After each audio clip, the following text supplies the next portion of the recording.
And welcome back to HypeTrain. We've got another random reaction for you tonight, requested by somebody, your good self, can't remember your name, but you'll know who you are. It's from a channel called Vsauce. Have you ever heard of Vsauce? I never have. No, I've never heard of Vsauce. Yeah, no, it is to me. So this video in question is called Human Extinction. And bearing in mind we're going through such a bad time in the world, and I thought this will really cheer us up, Kevin. Yeah, that's what I was just thinking. Yeah. I don't know where that one came from. I really don't know. But yeah, if you've got any other random reactions, by all means, whack your suggestions in the comments below. We do get a laugh out reading some of them, I must admit. But in the meantime, let's go for it. Hey, Vsauce. Michael Woke me up. Do you want to be infected with Ebola without having to leave your own home or deal with other people? Well, you might be in luck. You can already download an Ebola virus genome right here on the internet right now. And if you're willing to wait a few years for 3D bioprinting technology to progress a little bit, you can just acquire one then, submit the genome to it, and ta-da, all you can print Ebola. Or anthrax. Or whatever it is you wish to mass produce at home to wipe out actually real? humanity. Surely you can't. Can you? Are humans going to go extinct soon? Will human extinction be anthropogenic? That is the result of human action. Or will it be one of the good old-fashioned kinds of extinction Earth's history knows pretty well?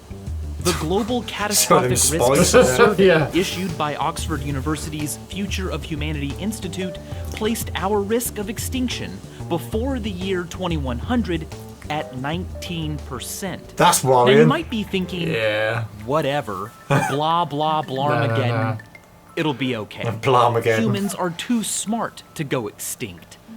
Maybe you're right, but it's difficult to predict the distant future with a lot of certainty. Yeah, they worry me enough as it is that if you embrace that uncertainty, a simple argument can show that human extinction soon is actually more probable. Thanks. It's called the Doomsday Argument. Imagine a giant urn that contains either 10 balls numbered 1 to 10 or 1,000,000 balls numbered 1 to 1,000,000. Now you don't know which is the case, but you are allowed to pull out one ball. You go ahead and do that, and it is ball number 4.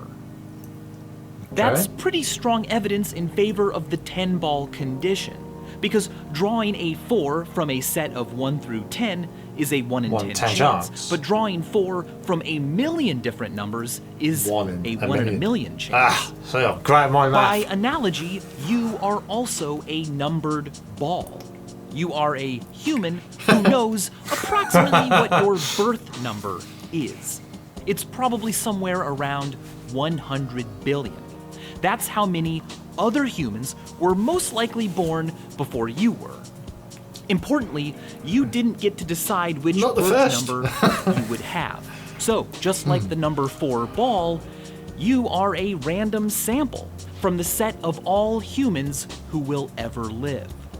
The Doomsday Argument points out that from 200 billion people, there's a 50% chance that a randomly chosen person, like you, would be born in the first 100 billion. Whereas if there will be 10 trillion humans, there's only a 1% chance that any given human, say you, would happen to be born within the first 100 billion. Either you are special and lucky to be born so improbably early in the story of humanity, or your birth number is to be expected. Because there will not be tens of trillions of humans, human extinction will be sooner rather than later. But before you become too convinced that the end is nigh, keep in mind that the Doomsday Argument is not uncontroversial. One problem it might have is a reference class problem. Are you really a random sample from the set of all humans who will ever be born? Well, if you believe that in the not-so-distant future, humans will be quite different than they are today. For instance, they'll be full of more 3D printed organs. The mere fact that right now there aren't very many humans with that trait could be evidence that you aren't a random sample from the set of all humans, just from the set of all humans like you, like those around you, those born earlier in human history. Okay. Also, the Doomsday I hope you're following Argument this. doesn't Yeah, consider the you can tell likelihoods us. of actual threats or human advantages over those threats in the future. It just assumes that we don't know which way the balance will lie, that human extinction soon and human extinction later are equally likely. But maybe you don't believe that. Maybe you are convinced that human ingenuity will always stay one step ahead of any extinction event thrown at it. No. See, this is the thing, ain't it? At the end of the day, because like you might believe, you might be arrogant enough to believe that we're going to live forever. Well, not us personally, but man will live forever. We had this topic before, didn't we? We did a space one. You think?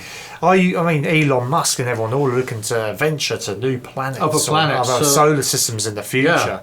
Mainly, I mean, Elon's idea is that he's going to go as far away as he can, so when the world does destroy itself, he can repopulate it.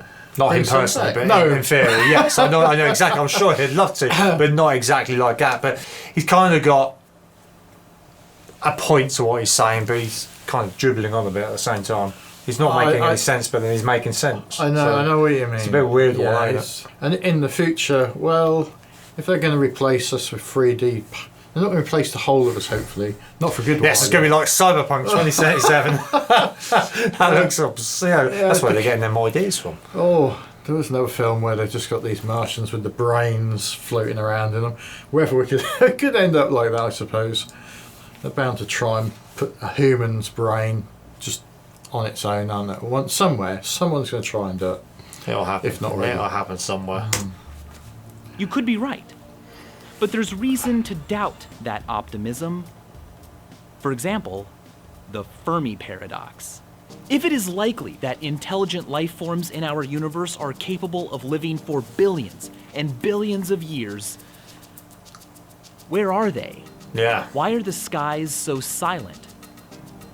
Perhaps it is because extinction-level threat events are just too common for intelligent life anywhere to ever catch up. Yeah, to reach us. That makes sense. Does this mean we should just give up?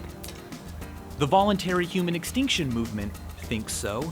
Founded in 1991, its supporters believe that humans are a negative influence on Earth and always to be will fair, be. we are, aren't we? Thus, we have a moral obligation to just stop reproducing right now and fade away. But what would a computer do? In a way, that's kind of what Tom Seven did. He created a program that plays video games. The program came up with novel techniques and strategies for playing games and even exploited glitches humans didn't know about, or at least hadn't told it about. Wow, that's clever. He also had the program play other games, like Tetris, which I think is relevant to our question. The computer struggled to figure out what to do. You see, the computer wasn't programmed to consider future repercussions far enough ahead to notice that stacking tetraminos in certain ways made a big difference. On one run, when faced with imminent demise, the computer did something eerie. Rather than lose and receive a game over, it just paused the game. Paused, yeah. Forever. Tom Seven describes the computer's reasoning like this. The only winning move is to not play. And that's right. If you pause a game forever, that's getting pretty deep. You will never lose that game. But you'll also never win. Just don't live then. Or achieve a high we don't live. That's the point. We can't die. We might not know what achieving a sentient life high score in this universe means, or whether or not we're capable of achieving one. We might also sometimes panic when the future looks bleak. But if we keep playing and keep learning, chances are we could eventually figure it out and start playing really well. So, thanks for being here. And as always, thanks for watching. So that literally told me no, I didn't already know. Apart from that movie I didn't watch the other year, that was by far the best movie I didn't watch. Oh, right. Or that game I'd never bothered playing. That was like, it's like saying what he's saying there. Just pause it, or if you never play it, then you can never lose. But like you just said, then you never have a life. We want to keep evolving and learning, but in order to do that, you got to keep on playing and keep trying. Well, that's why you've got libraries, and the computers now is going to make a huge difference to the future, because before you'd had to maybe found this rare book that was in a monastery somewhere which told you how to do something, I don't know, mine gold or whatever. Now you just, within seconds, someone can find that information out, and that's going to just get stronger. It's only been the last maybe, I don't know, 30 years where it's really sort of, and that's such a tiny amount of human life, and where we've had this like nothing. Library of life in your pocket, literally, or on your desktop. That's nothing. Let us know what you thought though of Vsauce and human extinction, and how I don't know, pessimistic I was in the comments. He was alright, like I said, he was very expressive. Yeah, I liked his facial expressions. Yeah, there's a few out there that we could probably react to. Let us know if you want us to react to any others, or we might just hold off for a while. We'll wait and see. Other than that, if you're still here, thanks for joining us, and we'll see you all soon. Catch you on the flip side.